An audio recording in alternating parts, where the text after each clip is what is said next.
한솔투데이 데일리 픽입니다. 코로나19로 인한 직장인들의 재택근무 장기화와 사회활동 위축을 호소하는 직장인들이 늘고 있는 가운데 네이버에서 진행 중인 유쾌한 온라인 정모가 화제를 모으고 있습니다. 이데일리 보도인데요. 26일 IT 업계에 따르면 네이버는 전날 직원들의 코로나19 사태에 따른 우울감을 해소하기 위해 밴드를 활용한 특별한 라이브 방송을 진행했습니다. 개설 전부터 사내 게시판에서 화제를 모은 이번 라이브 방송엔 600여 명의 직원들이 밴드 정모에 참석해 서로의 근황을 공유하고 라이브 방송을 즐겼다고 합니다. 밴드 정모를 통해 직원들이 댓글로 서로의 재택근무 룩을 공유하거나 점심시간을 겨냥한 쿡방과 먹방, 필라테스 전문 강사의 요가 동작 라이브, 바이브와 오디오 클립을 활용한 ASMR 등 시간대별로 다양한 볼거리를 즐길 수 있도록 준비했습니다. 특히 점심시간에 진행된 쿡방과 먹방 라이브에는 셰프를 자처한 인사팀 직원이 직접 등장해 자신만의 레시피를 공개하며 풍성한 볼거리를 제공했습니다. 방송 종료 후엔 직장인 익명 커뮤니티 플랫폼인 블라인드에서 신선했다, 재밌었다, 또 해달라는 반응이 쇄도하기도 했습니다. 네이버 관계자는 이번 밴드 정모는 재택근무 장기화로 인한 심리적 위축 등을 조금이나마 해소해보고자 준비하게 됐다며 참가 직원들의 반응이 기대했던 것보다 훨씬 좋았다고 밝혔습니다. 네이버는 재택근무 연장 여부에 따라 이번 밴드 정모를 계속 이어갈지 논의할 예정입니다. 방송통신위원회가 TV조선과 채널A에 대한 재승인을 보류했습니다. 재승인 심사위원회 심사 결과 종합편성채널 TV조선과 채널A는 총점 1000점 중 각각 653.39점과 662.95점을 획득했는데요. 650점 미만이면 조건부 재승인 또는 재승인 거부가 가능합니다. 방통위는 지난 보도자료를 통해 심사위원회의 심사 결과와 심사 의견을 종합적으로 검토한 결과 TV조선과 채널A에 대해서는 방송의 공적 책임, 공정성, 편성 보도의 독립성 강화 등을 위한 계획을 확인한 후 재승인 여부를 결정하기로 했다고 밝혔습니다. TV조선의 경우 중점 심사 사항에 대해서는 방송의 공적 책임에 대한 평가 점수가 210점 중 104.15점에 그쳐 50%에 미달했고 중점 심사 사항이 배점의 50% 미달인 경우 650점 이상이어도 재승인 거부가 가능합니다. 채널A는 109.6점을 기록했는데요. 방송 프로그램의 공익성 확보 계획 적절성 항목에서도 190점 중 TV조선은 103.9점, 채널A는 103.5점을 기록해 낮은 지표를 보였습니다. 방통위는 이에 특히 TV조선에 대해서는 중점심사 사항과 관련해 심사위원회가 지적한 문제점에 대해 해소 계획과 추가 개선 계획을 청문 절차를 통해 확인할 예정이라고 예고했습니다. TV조선과 채널A로서는 승인 유효 기간이 만료되는 4월 말까지 재승인을 받기 위해 가시적인 계획을 내놔야 하는 상황인데요. 방통위는 이번 심사에서 방송의 공적 책임, 공정성의 실현 가능성 및 지역 사회의 문화적 필요성과 방송 프로그램의 기획 편성 제작 및 공익성 확보 계획의 적절성을 중점적으로 봤고 재승인 심사는 5개의 분야에서 전문가 13명의 심사위원을 구성해 지난 16일부터 4박 5일간 진행했다고 밝혔습니다. 방송평가위원회의 방송평가는 400점 만점에 TV조선이 343.34점, 채널A가 344점, YTN이 340.29점, 연합뉴스TV가 343.84점으로 비슷했습니다. 결국 TV조선과 채널A 보류 사유는 2011년 12월 개국 이후 끊이지 않았던 보도 시사 프로그램의 편향성 문제 때문으로 보입니다. 현재도 두 방송사는 코로나19와 관련해 정부 비판을 목적으로 각종 왜곡, 과장 보도에 나서고 있다고 비판을 받고 있습니다. 이번 재승인 심사에선 처음으로 시청자 의견을 심사에 반영할 수 있는 국민이 묻는다 가정이 추가됐는데요. 이에 따라 32,355건의 시청자 의견이 지난해 12월 20일부터 지난 1월 19일까지 취합됐고 해당 내용을 토대로 한 질문이 심사 과정에서 사업자를 대상으로 이루어졌으며 이 같은 변화도 보류 결정에 영향을 줬을 가능성이 있습니다. 3년 전 재승인 심사 과정에서도 TV조선과 채널A는 논란의 중심에 있었죠.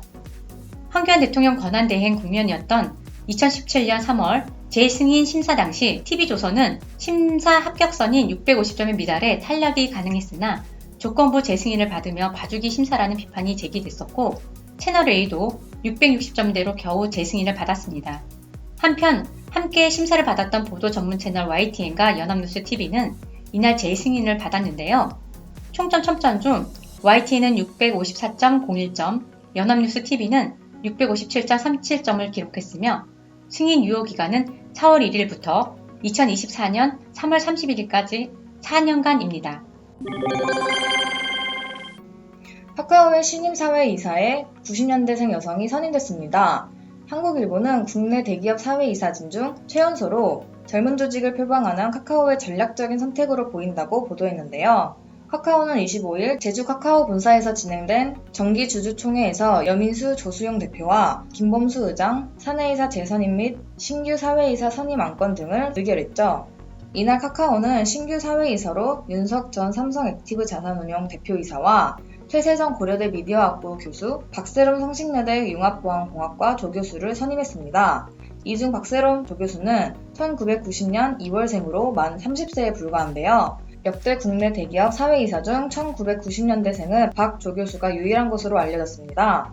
박 조교수는 2018년 서울대 공과대학 산업공학과 공학박사 학위를 취득한 이후 서울대 수학기반산업 데이터해석연구센터 연구원을 거쳐 지난해 9월부터 성신여대 조교수로 재직 중입니다. 주로 인공지능과 보안 이슈 등에 대해 연구를 진행하고 있습니다.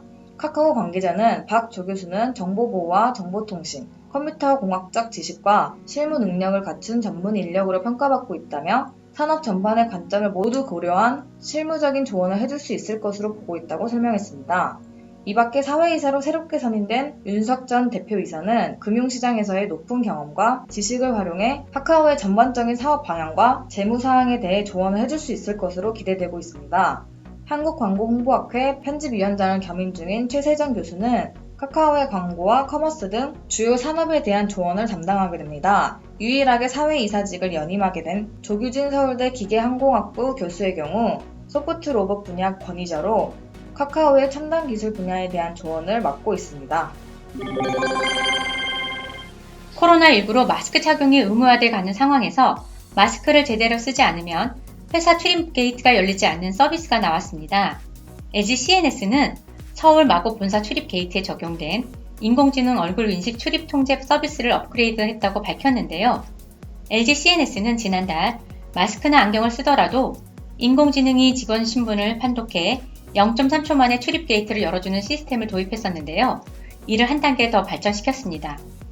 LG CNS는 코로나19로 인해 사업자 안전이 강화되는 점을 감안한 조치라고 설명했는데요. 출입 게이트 앞에 선 사람이 마스크를 쓰지 않거나 마스크를 턱이나 입에 걸치는 등 정상 착용하지 않으면 게이트가 열리지 않습니다. 이 경우 마스크를 착용해주세요 라는 알림 문구가 모니터에 뜹니다.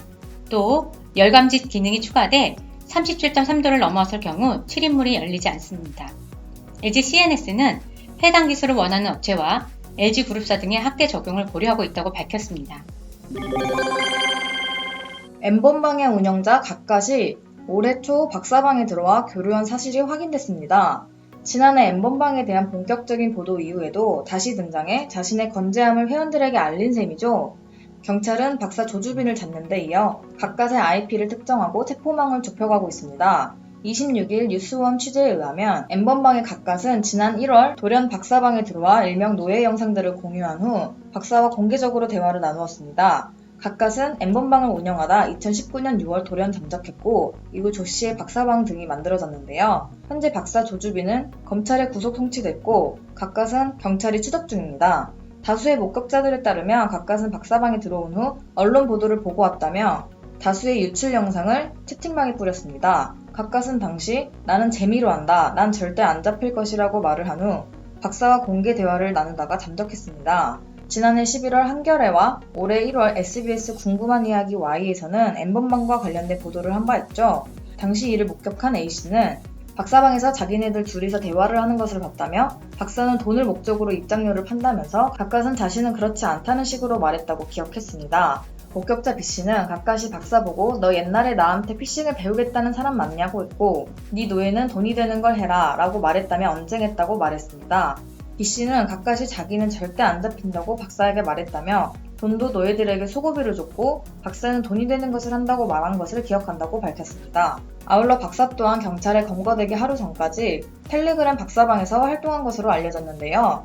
복수의 제보에 따르면 박사는 전날에도 오프할 사람이 없냐며 여자 피해자와 직접 만나 성행위를 할 사람을 찾았다고 합니다. 박사와 각각 일당은 보안성을 강조하던 텔레그램이 수사당국에게 개인정보 등을 넘기며 협조하지 않을 것이라고 본 셈입니다. 한편 경찰청 관계자는 23일 언론 브리핑에서 가까스에 대해서 해당 지역 지방청 사이버 수사대에서 추적 중에 있다고 밝혔고, 가까스로 보이는 유력 용의자를 특정해 추적 중입니다. 경찰은 25일 조 씨를 아동 청소년의 성보호에 관한 법률 위반 등 혐의 등을 적용해 검찰에 송치했습니다. 경찰은 텔레그램 본사를 찾게 되면 외교적인 방법을 동원해 협조를 구할 방침입니다. 행복한 하루 디지털투데이였습니다.